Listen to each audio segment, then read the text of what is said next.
All right. So, welcome to this little podcast from the Embodied Cognitive Science Unit from the Okinawa Institute of Science and Technology, Graduate University, OIST. My name is Tom Froese. I'm the head of the unit, and this is Mark James, postdoc in our unit. And today we're planning to brainstorm together a little bit on some theoretical work we've been developing in the unit. We haven't had an in-depth conversation for a few weeks now, so this is a good opportunity for us to reconnect, and we're planning to do this in such a way that people can follow along and see where we're heading next with our theoretical development. So there's three. Well, let's start with two projects. There's the Irruption theory of how mind and body interface with each other, and there's the wayshaping framework. And there's also the empirical work happening in the unit, but let's talk about the theory first. And one of the topics that brings these two frameworks together is the gap between our intentions and our actions. So sometimes, despite our best efforts, best intentions, that New Year resolution, our actions don't quite align with what we set ourselves as a target. So why is that, Mark? Answer. Yes. Yeah, no, I think maybe just to say, I think from a philosophical standpoint, it's not a question that has been addressed so much, let's say, within embodied cognition. And I think it is an interesting version of the mind-body problem. It's the mind-body problem in a way that has a kind of practical bent to it, let's say. And that's not something that was always immediately obvious to me as such. You're totally right. I can just interrupt you for a moment. So actually, in a way, the way in which, for example, the inactive approach has talked about the relationship between intention and action, it's almost as if it was one and the same, right? So the intention is being, engaged with the world. It's acting, right? It's not that there's the action and there's the intention. No, like the intention is somehow embodied in a way, or you're just emergent in the interaction. So in order for there to be a gap, we have to introduce some kind of conceptual differentiation between the action and the intention. Yeah, and I think perhaps personally and maybe in the field, that's why we haven't focused on it, right? Because we assume, well, the intention is in the action already. And I think it's true to say that there's some intentionality in our action, right? It's oriented towards something.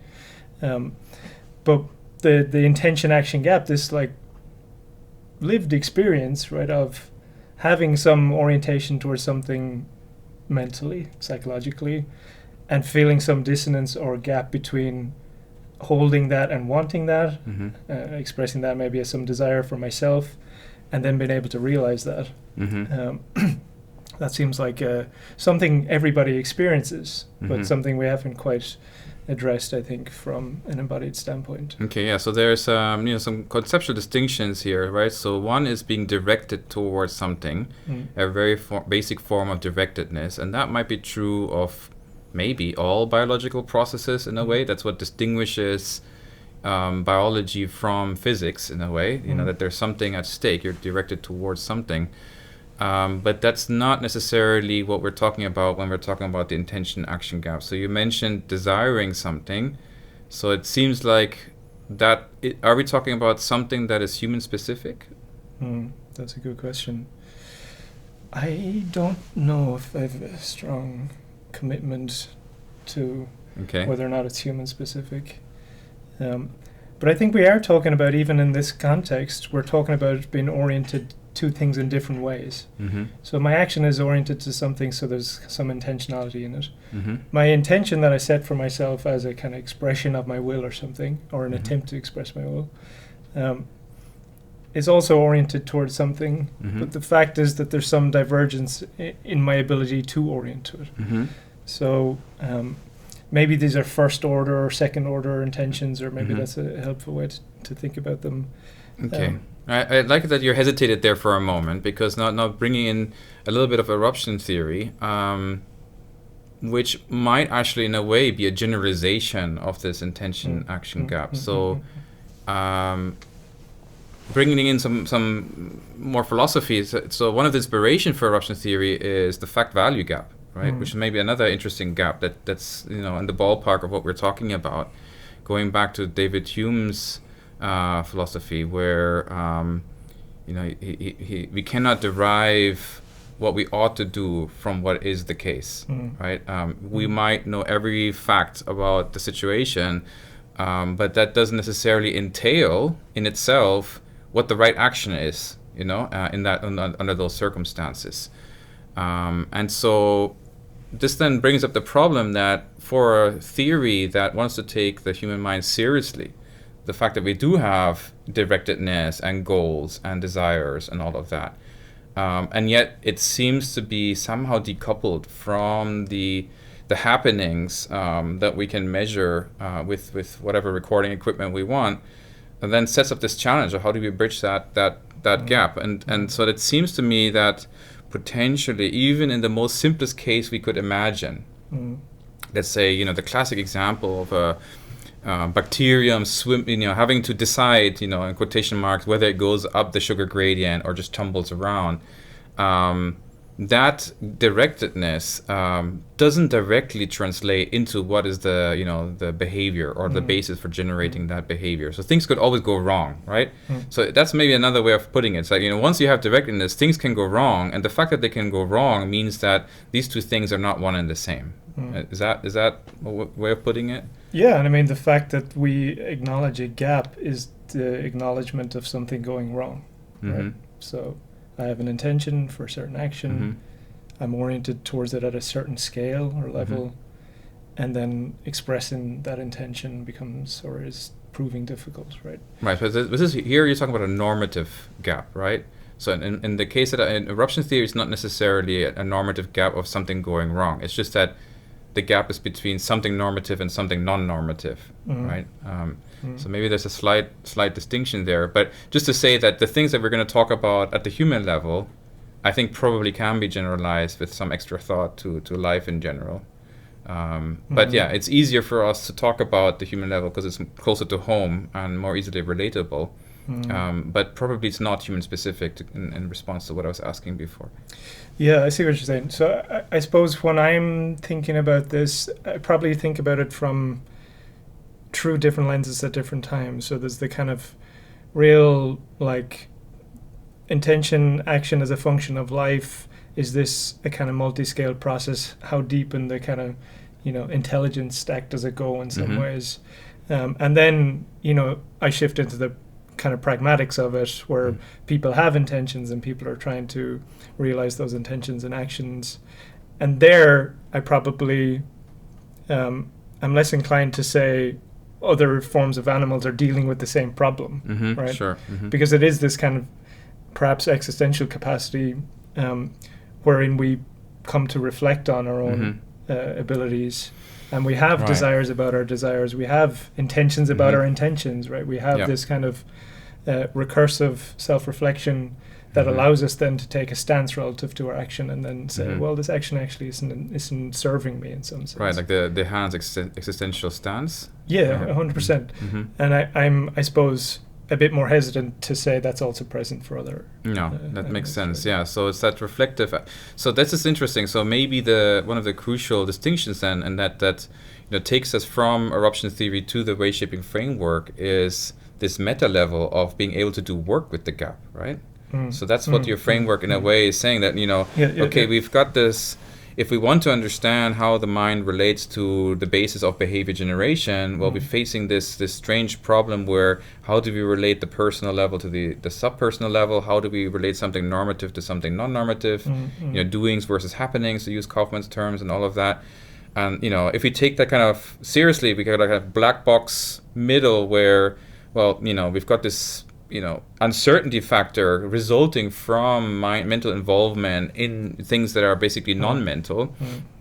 But for most creatures, that is just another fact of the matter, to speak. Right. And they can't do anything about it, really, right? So they're kind of like, they just have to trust that evolution or development or whatever processes have set the conditions the right way, such that despite the presence of this gap, most of the time behavior works out the way it should be working out given the circumstances. But humans are special because we can take a stance with respect to this, and then shape the conditions under which our behavior is generated. Yeah. I'm hesitant to say special because there's probably other instances in which other animals are doing perhaps something similar. But yes. My sense is maybe we could back, because you said loads of things there that I'm super excited to talk about. But like we might lose people if I don't back up a little bit and just introduce the wayshaping. Okay, framework. Please go ahead. Yeah. So, wayshaping is effectively, you can think of it in different ways. Like we can think about the phenomena, let's say, of wayshaping, which is to say, I'm acting in the here and now, in service of the there and then. Right. So I'm doing something in the present to shape the possibility space that I'm moving into in the future. That's a very kind of basic level of what I think wayshaping is. And you can think about simple examples. Hansel in the forest leaving breadcrumbs for his future self in order to orient towards what he needs, right? I think that's a nice kind of simple characterization of what wayshaping is. But some people might say, well, isn't that just kind of self-nudging, right? This language has already been around. We know that we change the environment. We scaffold, right? We know that we change the environment to inform our behavior. I'll say, yes, that's true. But I say that's just the kind of very basic, say, starting point for wayshaping. Because we want to say it's not just that you change the environment relative to your behavior. It's that any modification of your environment is a kind of a modification to the field of possibilities for you and for other people, right? And that's a kind of multiscale, multi-level modulation of a field in some sense. And it has not just the behavioral piece, but also the affective piece, the linguistic piece, and the sensory motor piece. And we're saying you can't just separate out any of those either and say, we're just doing behavioral science in a way where we're just focusing on a certain type of behavior or something. So all that is to say, what we're trying to do then is bring the language that we have from embodied cognitive science and complex systems theory and artificial life and all these kind of intersecting disciplines and domains, and say there's already a really rich language for us to be able to start to explore this phenomenon in some very deep way, and it's gone underexplored, right? You can talk about niche construction, right? You can talk about different manifestations of this where it has been explored in certain ways, but we want to explore it in particular relative to a kind of like salutogenic or ameliorative approach, right? Where we're trying to shape the world in service of improving it for ourselves or improving our relationship to it. So it's meant to serve some sort of healing or health or well-being. And developing some sort of wisdom relative to that to be able to do that more effectively. So it's a kind of trying to recognize that you have this multi-scale coordination problem where you're coordinating with yourself and others across space and time, and give ourselves some sort of set of principles to understand that, and then try and inform practices that allow us to do that well. I think that's a kind of broad characterization. Okay, great. Yeah. So you mentioned the resources of embodied cognition, niche construction. I guess ecological psychology and concept of affordances also come to play here. Agent, environment, interaction, dynamics, and things like that. So the building on all of those, I think the interesting point is that what they're pointing to is that a lot of our behavior is spontaneous, right? It's not something that is. So this is one of the big things about embodied cognition, actually, in contrast to classical cognitive science, where the idea was that we're almost like robots sending commands to our bodies, and then they execute those actions. Things bubble up spontaneously through self-organizing processes in our body, in our brains, in interaction with their environment, which includes other people and the whole, ecological environment and so on. But I guess that, that's when we're acting, we're moving. We don't actually know exactly how we're moving the body. It just happens to align, and this is an interesting concept that comes up often in our conversations. This alignment. How is it that our movement aligns with what mentally we were trying to do, given that we're not aware of what's happening at the level of our brain or inside with our muscles and things like that. So And just to say that, that's can be somehow accounted for by this work in embodied cognition and the affordances and so on. And I think what we're saying is that that's all true, but we're just adding another dimension to that, which is, let's bring the personal level back into this. Let's bring the properly psychological back into this, because all of that could be maybe explained by some complex systems theory framework, right? It's self-organizing dynamics. Sure. But if that's all it is, then what happened to the person, right? So we want to bring that in, but then to some extent, we have to trust those processes to do the right things for us, and so this alignment is also a trusting relationship somehow. Yeah. I think there's two things. So like there's the personhood, bringing experience back in, bringing some sort of sense of subjective, involvement, agency or whatever.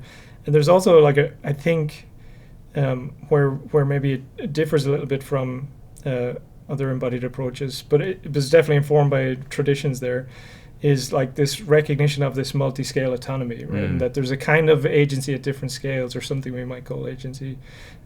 How much we want to attribute, the features of agency that we see at the personal level to any of those other scales is not entirely clear. But we recognize that there's some,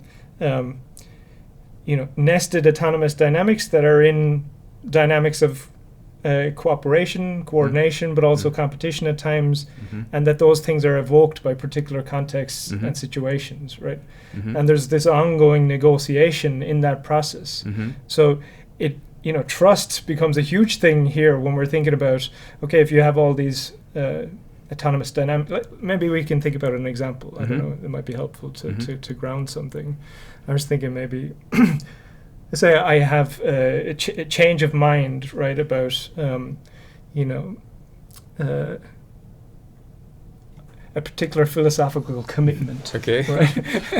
Let's get an assumption that no longer is taken for granted. Right. I have some insight that I can no longer take this assumption for granted, but it's a deep one, right, and it's one that has organized a lot of my behavior, a lot of my relationships, a lot of the ways I've shown up in the world. I have the insight, let's say, at the conceptual level, and then there's the modification. But the realization of that insight and its kind of functioning across the whole system has to unfold across space and time and situations, right? Like, what is the implications of that for all of the situations I'll act in? It's very hard for me to know that right away, right? So there's, at some scale, some sort of modification, and then there's the, cascading modifications that might result from that at the other scales. And nice. Sorry, it reminds me a little bit of Michael Levin's concept of a cognitive light cone or something like that, right? So it's you start with one seed, but then it has to still take time to percolate outwards. Yeah, and I think so. In some sense, if all of these other levels have their own cognitive light cones, right? You have these other agents functioning at these different scales. The delay in some part is that you've initiated the context in which now the negotiation has to take place at other scales, right?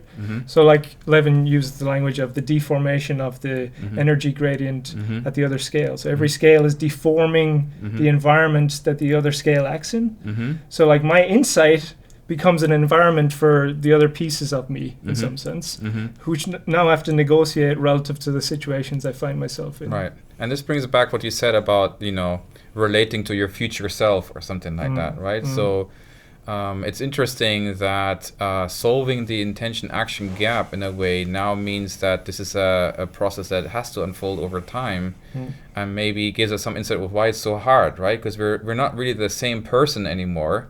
So we're kind of like negotiating with our future self, saying, hey, you future Tom, could you please do this differently? Right. But that's not me, right? so it's me in the future. So it's a strange way of thinking about responsibility, right? We usually think about we're responsible of our current actions, and to some extent that's also true, this immediate effect. But in terms of behavior change, it looks like the best we can do in the here and now, which is always where we're acting, right? I cannot act in the future directly, so I can only act on the present moment. It's kind of like, I have to leave the breadcrumbs, for that future self to do the right thing. Yeah. I think that's 100% correct. Like, if if even so this we're out on a ledge here for sure, right? But like if even me having an insight is the modification of an environment for something else, right?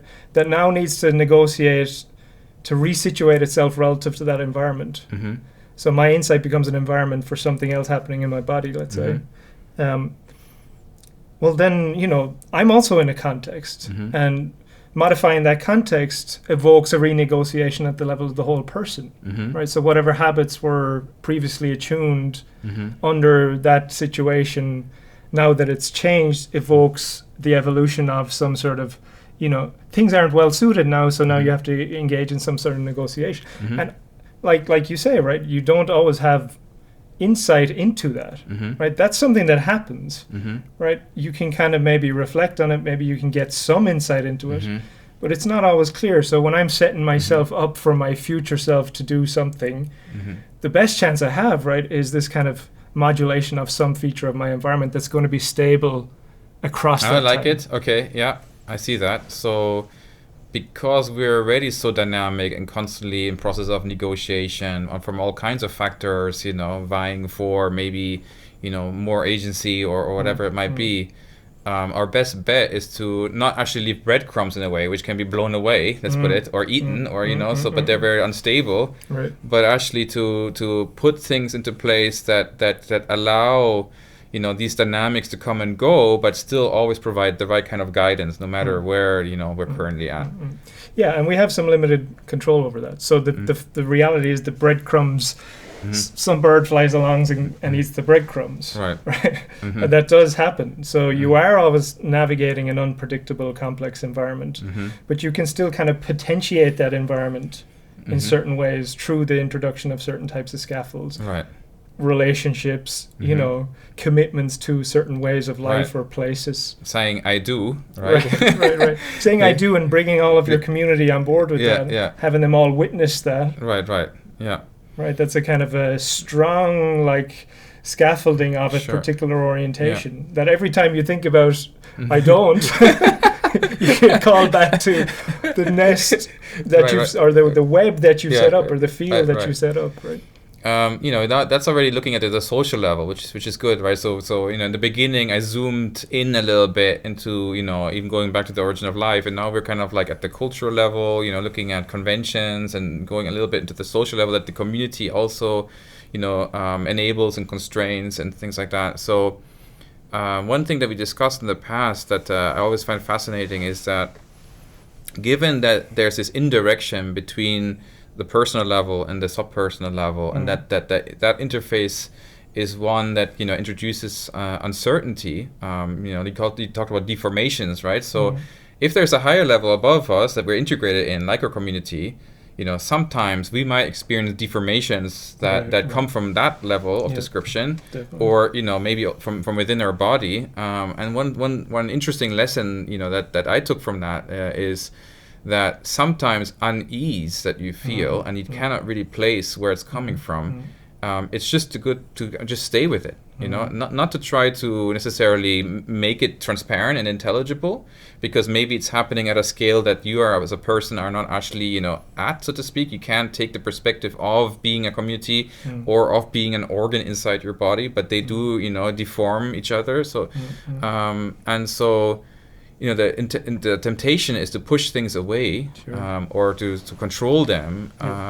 But sometimes those are actually the signatures of realignment across scales that probably would be good to just let them do their work that you need, because in the long term it might mean that you're going to be better aligned overall. Yeah, I think that's a really important insight, and it speaks to some work that we've done recently with Daniel Mealing around the kind of paradox of control, in terms of, when I try and resist an experience that maybe I don't want, right, and I try and push it away or something, often it has the opposite effect of kind of amplifying that experience.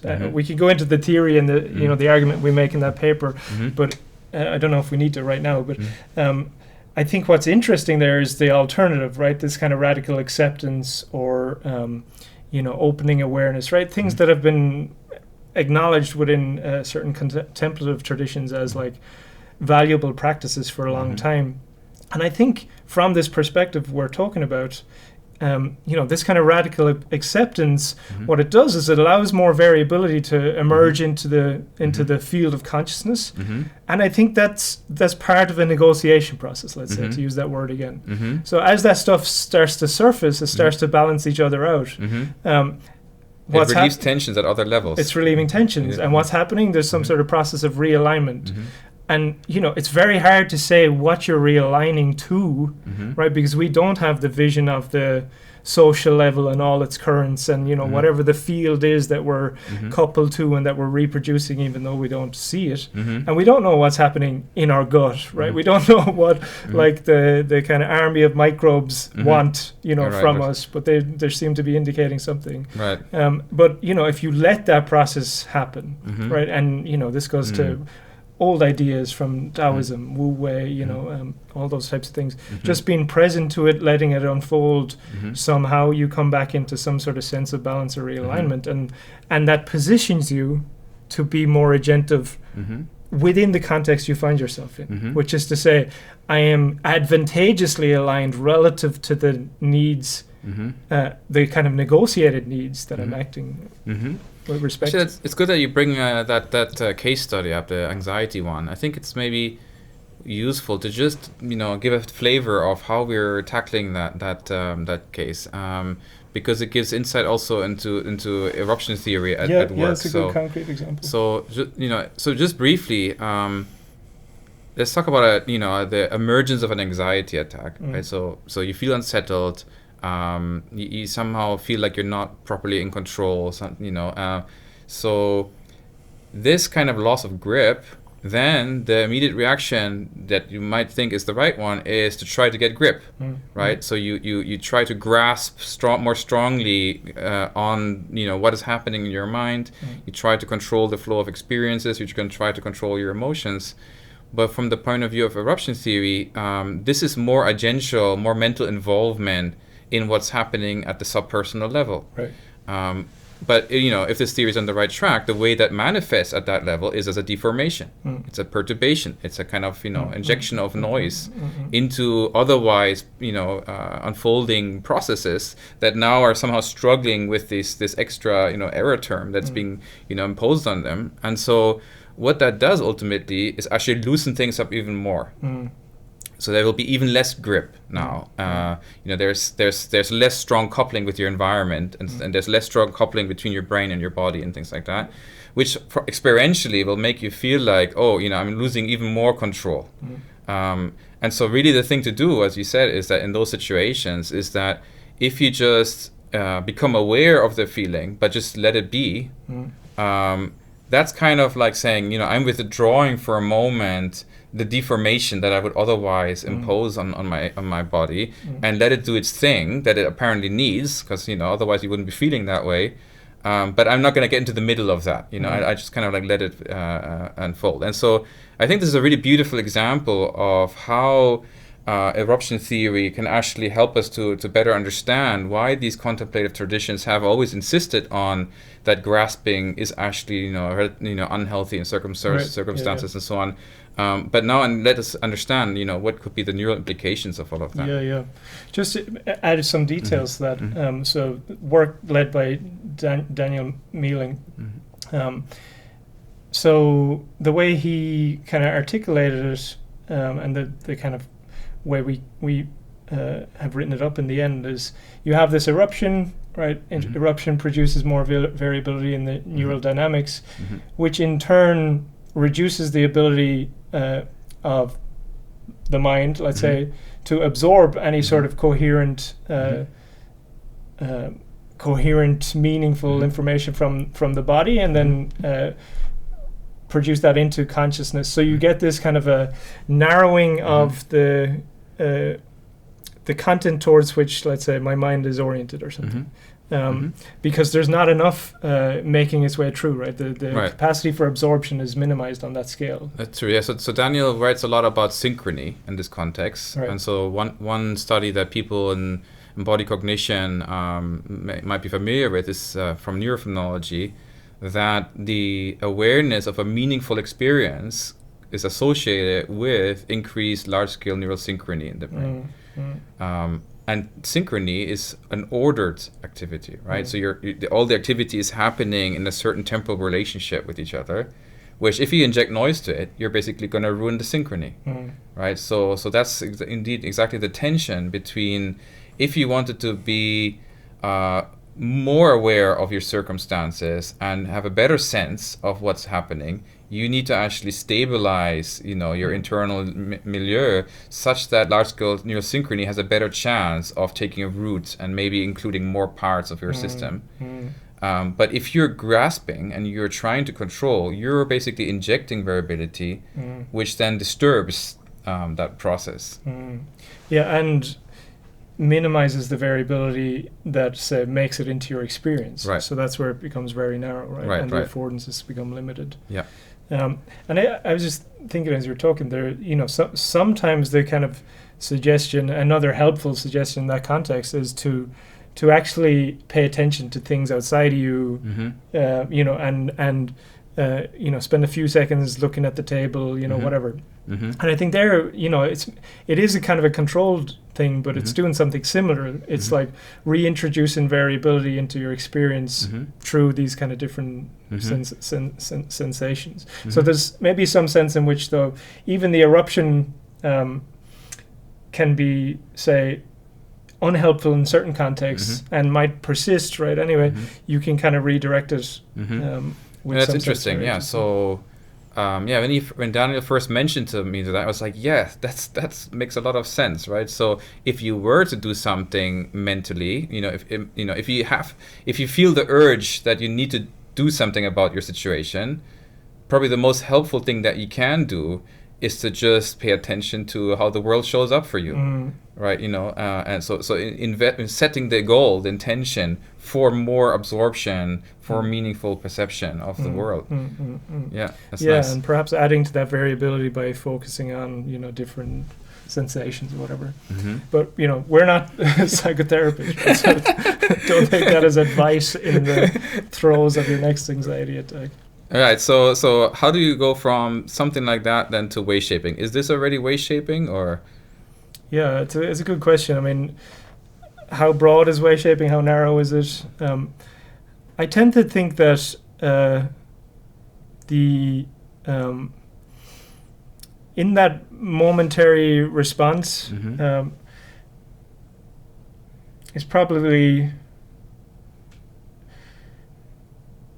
It's probably that something like wayshaping framework as a general framing can help you make sense of certain things that happen there. But any, let's say, particular intervention that you might draw from a different psychotherapeutic modality might have more relevance in a particular situation, right? So in a way, the kind of the value of the wayshaping framework is to give a general account that informs the effectiveness of certain things in certain contexts. Can you just draw a little bit on your experiences of the workshops that you have been organizing? So you've got this concept of surfacing there, right? Which sounds to me like sometimes it could also bring about things that you don't necessarily want to surface. Sure. Does that happen, or do you try to direct the process in a certain direction? I think often the thing that you don't want to surface is the thing that needs to be surfaced. So surfacing, just to explain, is let's say if how we've approached it in the workshops, we would say very explicitly, wayshaping is not a linear process. It doesn't work the same way for everybody.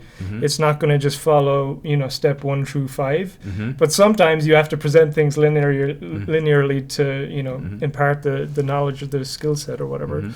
So when we're doing something like that, we take it through a kind of 5-step process, and the first step is framing, right? And thinking about, okay, of all the things I could think about in the world, there's some limited set I need to think about. Okay, this is important. Framing. Step number 1. You always tell me eruption theory needs framing, so now I see. Yeah. Okay. Yeah. I mean, everything needs framing in my mind. Everything is framing all the time. I think we're making sense through frames, right? So noise is not just noise in a way, right? Noise already occurs within a certain frame. And you just talk in terms of eruption theory for a moment. Yeah, for sure. Yeah. I would say that. Yeah. Noise is not everything goes, right? Right. But framing in this context of, behavioral change is just saying, here's the sticky issue, here's the place that I'm getting stuck, or that I can't make anything stick. Is this intention setting or goal setting, or is it something else? It's more just, again, so like rather than saying I want to be oriented to this ultimately, because actually that's over determining what should happen. Okay. You're just saying what's the current state of things as they presently are. And that's actually important, right? Because that is introducing possibilities into your... Wait, this is very interesting. It seems like you just made a distinction between the fact value gap, right? So I was putting it intention setting, goal setting as a normative thing, right? I should be doing this. And you pushed back and said, no, actually what we're talking about is what is the case. That's very interesting. Yeah. Starting with what is the case, because I think there's in so many different approaches and ways of, I suppose, supporting behavioral interventions and so on. We're starting with the value of what should be. And it's not to say that that's not valuable, right? We're all oriented to certain types of values. But if we understand what values do to us, right, or norms do to us, they kind of limit our perception space, right? They blind us. Attentional blindness is a good example. Pay attention to the basketball, right, and you don't see the gorilla. Pay attention to the goal that you're oriented towards. You don't see the possibility space that you're acting in, and all the other things that could be possible, and maybe even more possible from your present context. So framing is just, I think about it like this sometimes, right? Let's say we want ultimately to get to the peak of the largest mountain, right? That's kind of what we're doing in our life. And what we have to do on the way to get there is climb all the local peaks in order first to be able to see what the largest mountain is, and then see from my present position what the next mountain is, right? So I climb the local peak, whatever, and then I'm looking for the larger mountain. But let's say I'm flying across the jungle. Bear with me. I'm flying across the mountain range, and I'm trying to say, okay, where should I jump into this mountain range or landscape? In some sense, you don't need it. It doesn't really matter, right? Every time you climb the local peak, you're orienting, and eventually you start to see where the global peak is anyway. But it matters as just having a confident starting point. Like I want to trust that I can jump in there, and from there begin to orient. So a lot of what we do is about like thinking about, am I building trust in my own ability to navigate the space I'm acting in? So that's what the framing is about, right? Here's where I'm feeling a bit sticky. Or not sticky enough. I think in some sense they map out a spectrum. And you look for a few peaks, local peaks, or you could. Because it reminds me a little bit of our self-optimization model that we're also developing in the unit.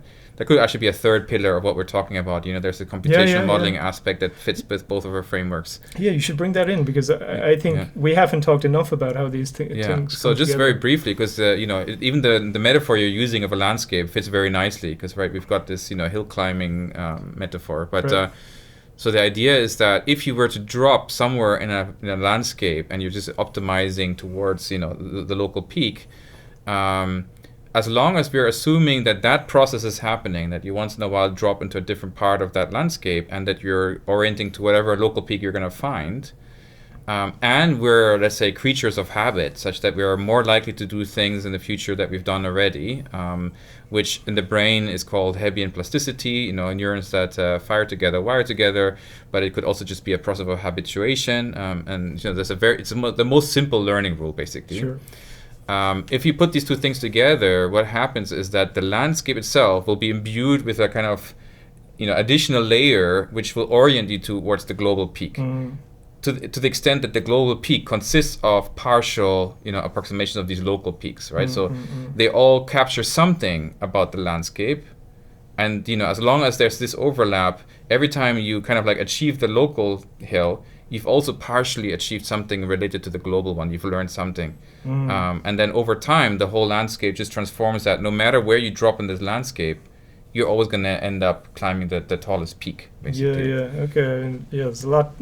Sorry. No, that's cool. Very that's brief cool. summary. It's inspiring so many thoughts that I don't want to get lost, But that's really cool. So framing. Okay, so we could even maybe put a computational model to this aspect. It sounds like it, But then, so the next piece, once you have a frame, once you have the landscape, it's effectively saying, so imagine I'm coming down from the parachute and I see that, you know, it looks that the easiest way out of here is, you know, through that valley because I can see the valley, right?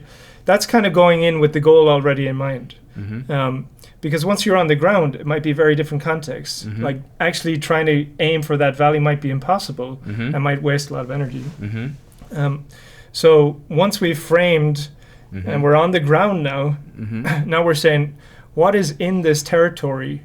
What is it constituted by? You know, if I was to do some sort of geologic kind of excavation and say what the underlying features of it are, what are the trees around me? Now this is really cool. I think we're onto something here. So that's kind of like the, you know, building up this associative memory component. You're actually having a practice for that. You're somehow, you know, working out the local geography, as you put it, but that's exactly, you know, actually somehow picking up on the correlations. And if you do that multiple times, you're building up exactly this learning rule that we have in our model. And so the other thing I wanted to say is that most of the time in a really complex system, like you say, a social system, an institution, we don't even know what the global peak is. You might think that we know it, but we don't know it. We don't so know. Just to make that point, this model doesn't depend on that knowledge. It's actually designed for situations where we only have this local perspective, right? So we kind of like, while we're flying, we can't already see the global peak. It's more like, you know, we have this vision to the bottom and then we jump in. But the real key is, as you say, is to build up confidence there. You know, like no matter what I find, I'll build up confidence locally. And then basically just have the trust that doing that locally will get you closer to this ultimate goal. Okay, awesome. Now I feel like we need to run through the whole thing and see if it like really all, because this is, you know, we haven't had this conversation before, so it's exciting to have. Yeah. So, okay, so what's the next step? Okay, so you know, you're mapping all the space. I mean, what you're mapping there, like from a personal standpoint, is what are the constraints? You know, what are the habits? What are the identities? What are the actual environmental constraints? What are the narratives that I've, you know, that are organizing this space? What are the things that I don't want to acknowledge to myself? You know, like you mentioned the hard stuff, right? Some of that might also be there. And once we get all of this material, we start to build a map, right? So this, I mean, you could talk about a lot of what we're saying here in terms of wayfinding, which is a kind of older tradition within philosophy. So the map constitutes, this is something we've drawn from work with Dave Snowden, who's also a collaborator on our wayshaping paper. But the idea here is that, just keep it simple, let's say you have all of these pieces, right, which are acting relative to, then you want to say, you map them on a time versus energy gradient. So like I have, and the logic is, okay, if how much time would it change me? How much time would it take for me to change this particular constraint or engage with it in some meaningful way? And let's say it's something like, I don't know, like let's say you realize that you know, you're in prison, right, for 20 years. Like, that's not something, regardless of time and energy, you could change, right? So that goes to the top right-hand corner of the map, right? It would take so much time and energy that it's just almost off the charts, right? And then you have other things that take very little time and energy, and then you have a bunch of stuff in the middle. And what this is doing, right, is saying, amongst all of the complexity you act relative to, the common denominator of all of that is your ability to act relative to it. So now I'm... Wait, say that again. So amongst all of this stuff that I could act to, right, I'm acting within all this complexity. I can change some of it. I can't change all of it.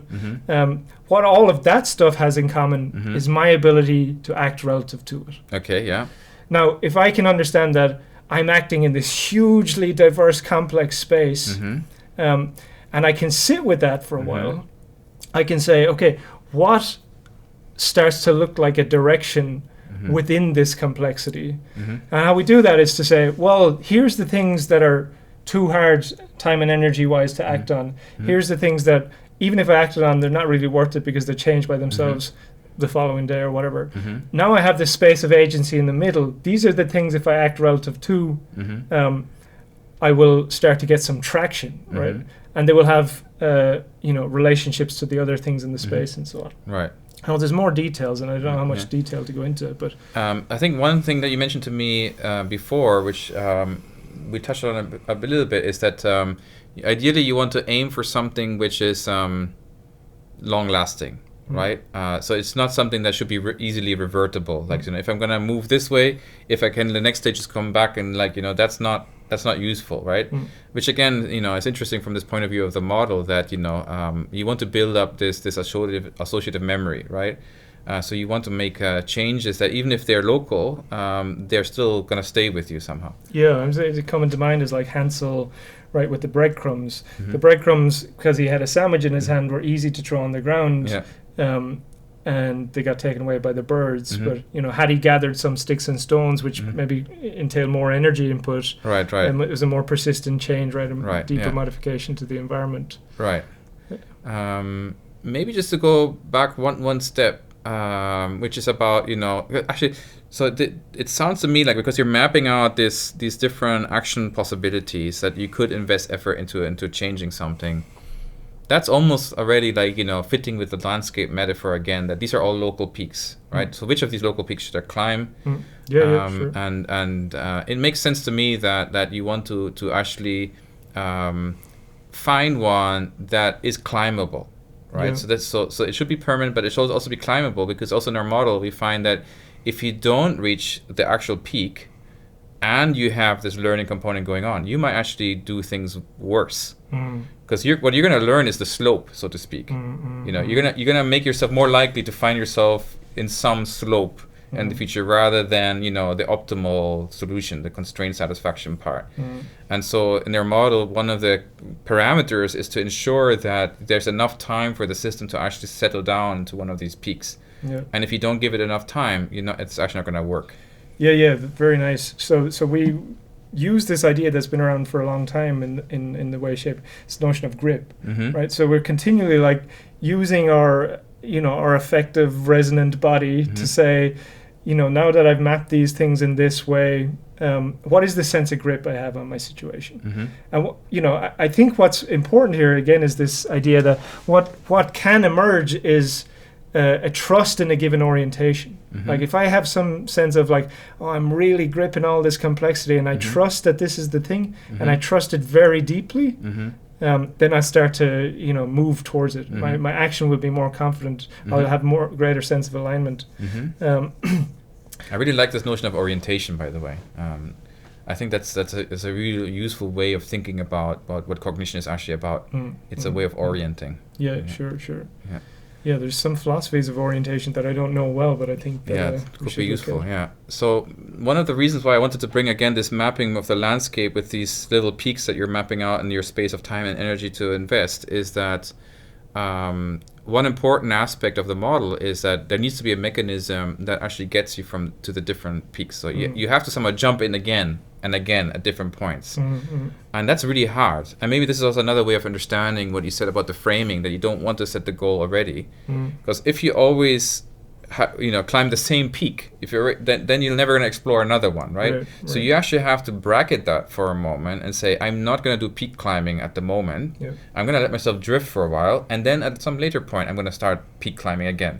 But most likely that will be a different peak than the one that you were facing before. Right, but that's really important in order to build up this memory of the whole landscape. So we have a response to that. Okay. So the next phase, or let's say, there's a phase in between, but the phase after that says, okay, now that I have a trusted orientation, can I experiment with ways of moving in that direction that are more likely to fit with the existing ecology of my own habits, identities, and so on.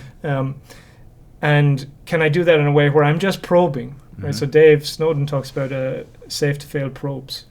Right? So I can invest enough energy that I'm not overcommitting to it, where I'm trading off, real energy and. Say that again. Safe enough to what? Safe to fail. Safe to fail probes. Okay. Or we talk about them like we also use the language of. Test seeds, right? So if you think about what we do when we grow a plant, right? We might have 3 or 4 different seeds, tomato seeds, right? And we say, okay, given the conditions that I have in my garden, which of these are more likely to grow well, right?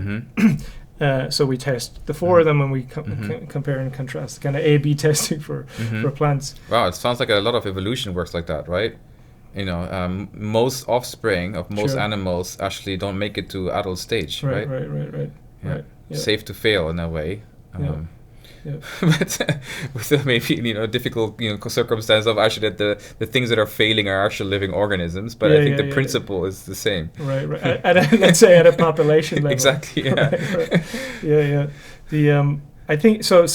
Once you do that, you're kind of again building trust, right? Like from a personal standpoint, you're saying. I know I have this kind of effective resonance with this kind of practice, or this kind of way of this kind of way of moving in that direction, right? Whereas again, if you just went back to like, here's what the experts tell you, or here's what the science says, the sense that this is not actually well. Like if we scale it back a sec, we're talking about a huge ecology of constraints, other people, our own body, all of this stuff.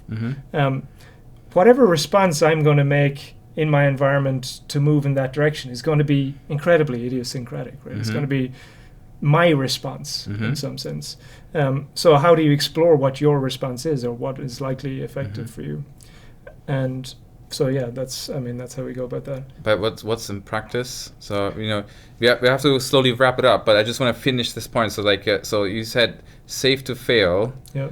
But what actually are you thinking about? Like, so if I wanted to change my behavior, what would that mean? Like, I'm simulating different. No, let's say you take 2 weeks and you say, okay, within this 2 weeks, I'm going to try out these few different things. Because you might just say, oh, this is what I need to do, right? This seems like the obvious thing to do. My friend told me this is what I should be doing.